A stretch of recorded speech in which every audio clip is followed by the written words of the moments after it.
doom scrolling. We've all been a victim of it, let's be honest. And there's never been a right way to do it, but there have been times where you just hit flow state and you have a perfect curation of just insanely cool reels. Sometimes you'll stumble upon something that is life-changing or even something inspirational, but I stumbled upon something that I thought was really cool and I wanted to recreate in Lego photography. So I stumbled upon this artist called Sung Vin Art O. I've probably butchered that really badly, I'm very sorry mate, but he's got some really incredible artwork. And he did this beautiful recreation of interaction between Darth Vader and Boba Fett, and being a Lego Star Wars photographer myself, I was just, yeah, I wanted to recreate this epic scene, but in my own way through, of course, Lego photography. And hopefully through this video I can give you a few tips as well, so let's get straight into it.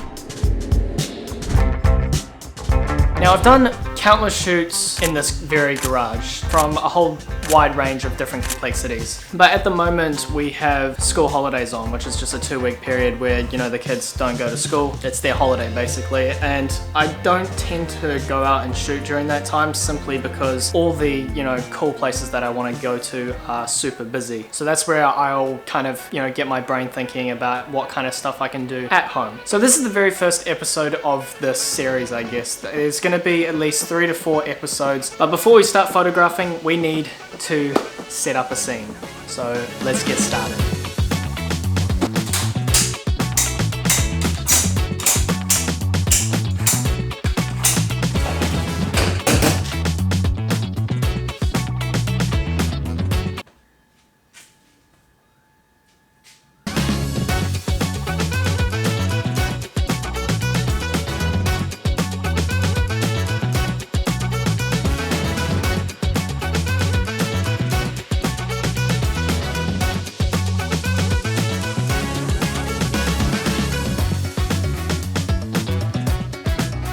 Alrighty, so this is the setup. I mean, it's nothing too special. I've looked at the original comics of this scene and kind of try to create, you know, something similar to the spaceship that Darth Vader and Boba Fett are in. Just using spare parts from other Lego sets and using this like acrylic piece that I use for my minifigure cases as like the window, because I didn't have a big enough like Lego window for that. So as far as the setup goes, I've got a Ulanzi bicolor light, which is just going to be the general light that just helps light up the entire scene. And then the secondary light is another Ulanzi light. That's going to be like kind of a blue tinge. I want to see if I can get that in there too, because the comics have like blue tinges in it, and it just would help to have a little bit more dynamic colors in there as well. And because a lot of these shots are very close up, I want to use the 85mm and the macro feature for the majority of these photographs. I'm going to be shooting on the Canon R8, and I'm just going to experiment and see if we can recreate this scene as best as we possibly can.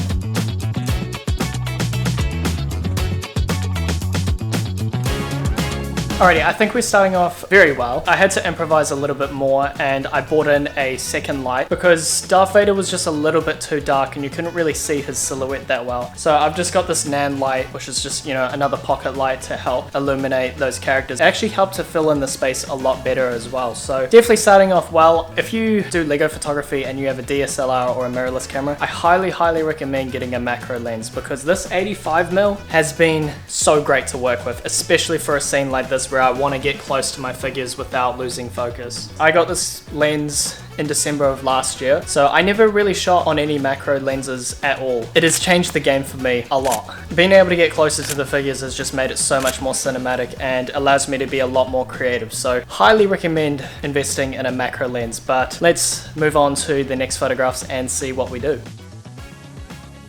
So this next part is probably the most pivotal moment, and the way I've set it up here is I've basically got Darth Vader and that blue light on the side of his face. Now I've set up the camera on a tripod is because it's a continuous photo basically. The two photos need to be lined up perfectly because I'm going to change Darth Vader to, of course, Anakin Skywalker. And I think what would be really cool is it goes from blue to red, just to have that color change and also just like reflect back on his past, and it's like a pivotal moment in this scene. So a really helpful tip if you're focusing on a camera is you can digitally zoom in and make sure it's in focus, especially for a shot like this. Like, you don't want to change the focus at all. So yeah.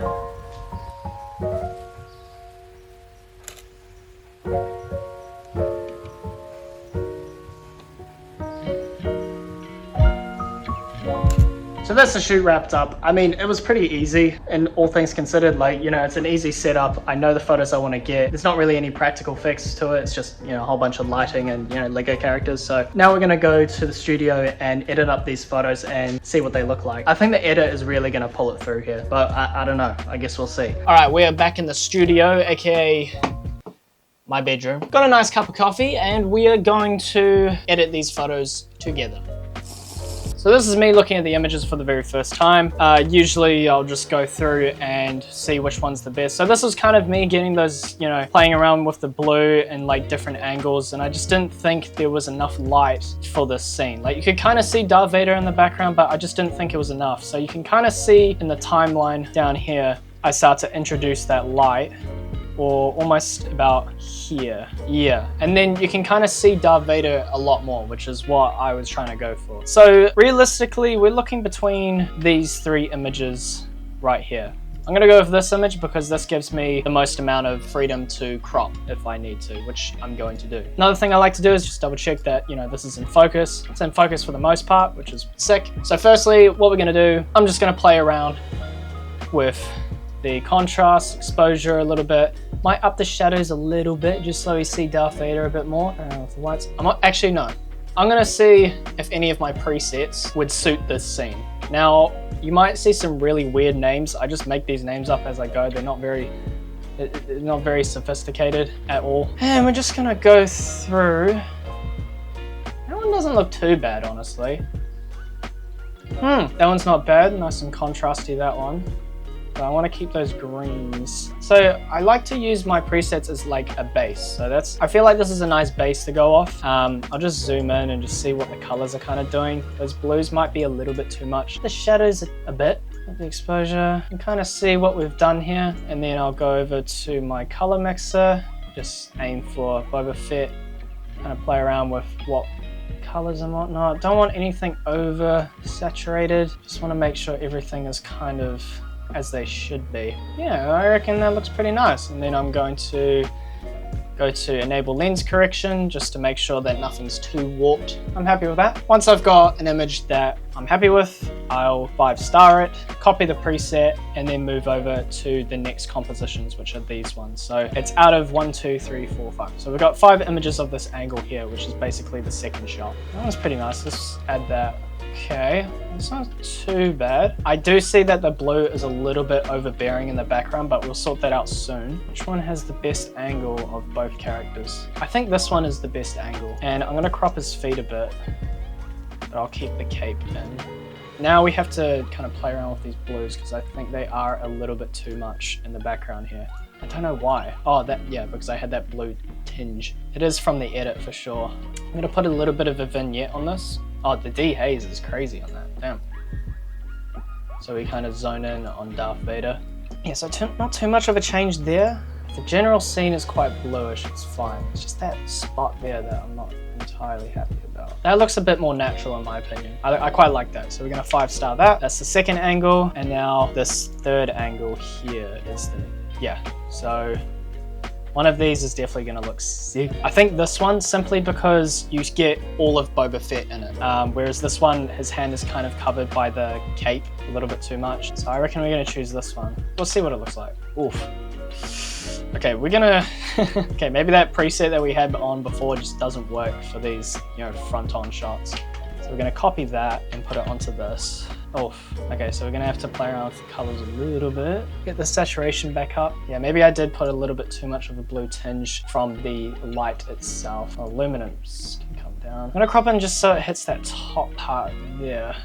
And then we still have Darth Vader in the background. Yeah, that looks alright. And then we're on the 2 final images, which is just these 2 here. So this should be the easiest to do. This is where I kind of want, actually no, let's just copy this on. See, this is why the 85mm is really cool, because it really focuses on just like certain parts of the figure, you know? And I'm gonna try to emphasize that blue a little bit more. And then this is where we're gonna crop in a lot. Yeah, we're gonna split it entirely. I'm gonna keep his chest plate in like that, basically a front-on shot. We'll just see. We can crop it in afterwards. So this one will be fun. We can just kind of play around. really emphasize those reds. Yeah, we're just gonna play with this one, honestly. I think this is gonna look really cool, like when it's set up as a reel. And then again, it's just having half of Anakin's face down the middle, about there.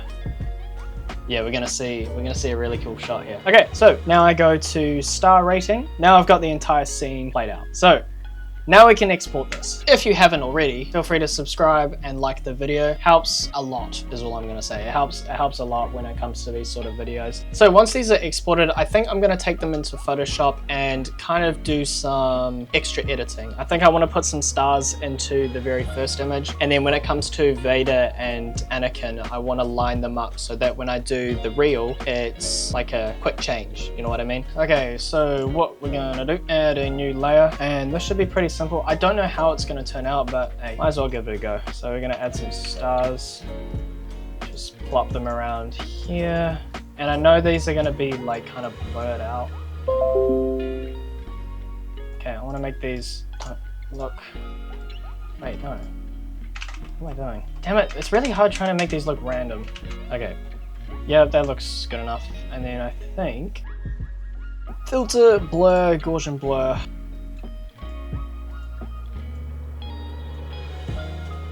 I don't think that looks too bad. Yeah, I don't think that looks too bad. So we're gonna export that. There's nothing more I really want to do there. I'm gonna open up these two, and we're basically going to line them up. So what I'm gonna do, Control C, Control V, make sure that they are in the right thing like this. I'm going to lower the opacity of Darth Vader, and I'm basically going to line up his eyes with Anakin Skywalker like this to start with. So then I put the opacity up, zoom into his face. I wonder if it is better to just crop it into his face. So just, I don't know, just get that really close up, like doosh, like impact, you know what I mean? And then have his eye kind of like in the middle of that part there. Okay, so then we take Vader, prop him into there. I'm gonna just eyeball it, literally. I think that would work. All right, so yeah, I think we're done there. Let's have a look at the final product. I lost him. That is most disappointing. He got lucky. Did you bring me anything of value, Bounty Hunter? Not much. Just his name. Skywalker. Honestly, I'm really happy with the outcome. I did have a little bit of doubt whether or not this would be a cool shoot. I'm really happy to recreate scenes like these in Lego because it gets my brain thinking and also just creates for, again, really awesome Lego photography. Again, a huge shout out to Sung Vin Art Oh. I'm so sorry if I'm pronouncing this wrong, but he is an absolute legend. I asked him if I could recreate these photos and he said by all means. So please go check him out. He has some really cool art. I genuinely think this dude is gonna be like huge. Super talented dude. Check him out. I'll leave him at the top of the description for you guys to go check out. Yeah, I'm gonna upload this like now. I'm gonna see how it does and I might get back to you. I guess until then, I'll see you then maybe.